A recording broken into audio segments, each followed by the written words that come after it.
তো আজকে ভিডিওতে তোমাদের সাথে শেয়ার করব একটা ফ্লাওয়ার ভাস পেন্টিং। অনেকদিন পর আবার রং তুলে হাতে নিয়ে নিলাম। এটা হলো পার্ট 1, পার্ট 2টা আসবে এই ভিডিওটার পরে।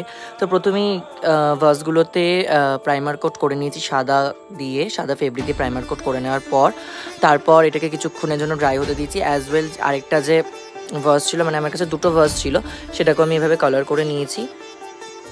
তো কালার করার পর যেহেতু আমার এক হাতে ফোন ছিল, এক হাতে আলাদা করে স্ট্যান্ড করে রাখতে হয়েছে, যার জন্য একটুখানি ভিডিওটাতে সমস্যা, তোমরা কাইন্ডলি একটু ম্যানেজ করে নাও। তো ভালো করে এটাকে সাদা কালার করে নেওয়ার পর দেন দুটোকেই পরপর কালার করার পর এই আমার জানলাটার মধ্যে রেখে দিয়েছিলাম ভালো করে এটাকে ড্রাই করে দেওয়ার জন্য।